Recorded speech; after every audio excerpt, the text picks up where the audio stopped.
What's up guys, welcome back to the channel and thanks so much for viewing.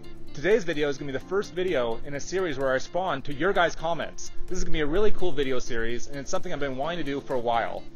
Thank you so much for checking out the video guys. I'm Luke, this is a Subaru Only show. This is my little Subaru Only shop. It's a DIY Subaru channel. It's a channel where all I do is Subaru builds and race Subaru vehicles and motorsport events. It's a DIY themed channel where I walk you guys through the steps to get your Subarus back on the road and hopefully do a little racing of your own. So thanks for checking out the video guys. I really appreciate it. Okay, to answer these comments, I'm going to head into my shop, I'm going to bust open my computer, and we're going to take a look at some of the interesting ones that I really want to take some time to address. Okay, let's head into the shop. Okay guys, before we dive into the comments, I'm excited to let you guys know that this episode is actually sponsored by a web, print, and multimedia company called DesignWithEnergy.com. They're actually fans of this channel and they're Subaru enthusiasts, and they were kind enough to fund the purchase of this infrared thermometer and sponsor this episode. I'll be using this infrared thermometer in future episodes, and I'll be sure to give you guys a call out whenever I do. Okay, the first video that I want to revisit and take a closer look at was a video from a few weeks ago, and it's my video titled Subaru DIY, Coolant Flow Overview, and Thermostat Housing Mod.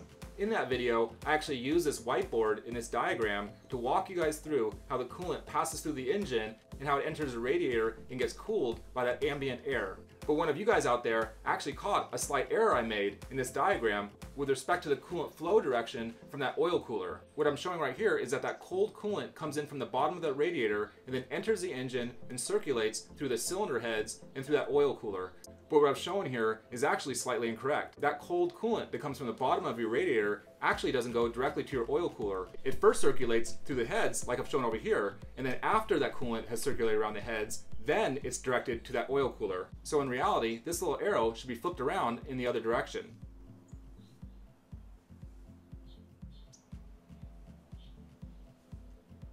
Like that. And this actually makes a lot of sense when you think about the lubrication properties of your oil when it's cold. You see, cold oil actually doesn't flow very well and doesn't lubricate your bearings very well. So when your engine first starts up, that cold oil is not flowing at its optimal rate and your engine is actually not getting lubricated as well as it does once that oil is warmed up to operating temperature. So having that coolant circulate around the combustion chambers first and then get directed to that oil cooler actually helps warm that oil up to operating temperature faster, and that way it can lubricate in the most effective way. So thank you so much for adding that comment. That was a really great comment and it's a really good point to bring up in this follow-up video. Okay, checking out some of these comments. There's some really cool comments here. Here's one I really like. Thank you so much for another great video. This channel is hands down my new favorite Subaru channel. Thank you so much for that comment. That's an awesome comment. I really appreciate that kind of feedback. And to be honest with you guys, and getting comments like that from you guys all over the globe really helps fuel the fire. I definitely appreciate comments like that. Thank you so much. Okay, here's another interesting one, and this one is actually a good one to have some further dialogue on. This comment says, I would think that the thermostat, even fully open, would create more restriction and turbulence than what you've changed. And that's actually a really interesting point to make, and I'd like to talk about that a little bit more. So I'm going to bust out my whiteboard and draw a little figure that will help me walk through my response to this comment. Okay, here's a figure I drew to help us explain this. On this side of the diagram, I'm showing the cold side. So this is a coolant that's been cooled by the radiator in that ambient air, and it's coming into the engine to cool the engine. Right here in the middle, that's that thermostat, so that's actually the restriction, and that thermostat starts off in the closed position with a cold engine, and it will stay closed until that engine heats up to operating temperature, and that coolant that's on the backside of that thermostat reaches a high enough threshold for temperature so that a little heat sensing coil in that thermostat actuates and opens that thermostat so that the cold coolant can flow through that thermostat and into the engine and start cooling the engine. And when that comment stated that the thermostat is the biggest restriction to flow, that's absolutely 100% correct. That thermostat, which I'm pointing out right here, is definitely the biggest obstruction of flow. But the way that the coolant enters that restriction in that thermostat actually affects how much coolant can pass through that restriction. Now what I've drawn here is actually a straight pipe design, and if we had a straight pipe design, that means the coolant flow would be completely laminar. And laminar flow is basically the absence of any turbulence. What that basically means is that the direction and the velocity of all the coolant molecules that are passing through this pipe are all pretty much horizontal and they're all moving at about the same speed. But when you introduce turbulence from turns and bends in that pipe, that's when your coolant will stop flowing in that parallel, completely laminar way. Because of the restrictions in the physical space of our engine compartments, our coolant lines can't actually flow in a straight pipe design. They actually have sharp 90-degree turns in it, more like this design down here. And when you have those sharp 90-degree turns, that's when you have a lot of turbulence. And all that turbulence actually affects how much flow can go through that restriction, which is your thermostat. So anything you do to smooth out the backside of that turn actually reduces a little bit of turbulence, and it'll actually create a little bit more laminar flow in that coolant path. And if you do that, you can actually pass more coolant through that restriction that the thermostat creates.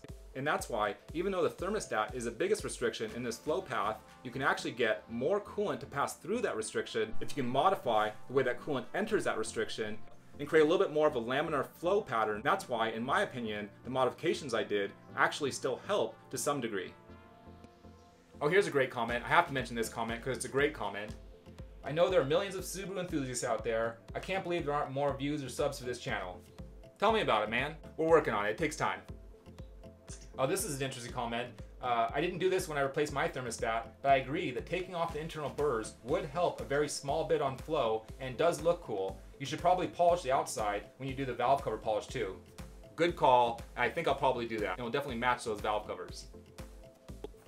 Here's a cool little comment. It's the little things that add up to the big ones. That's a great comment. I gotta say, I couldn't believe in it more. Okay guys, I'm gonna wrap it up there for today. Again, I wanna thank the sponsor of this video, DesignWithEnergy.com. Those guys are big fans of this channel and they're Subaru enthusiasts just like you guys. So if you guys need any multimedia, any print, or any web design help, please go ahead and reach out to them.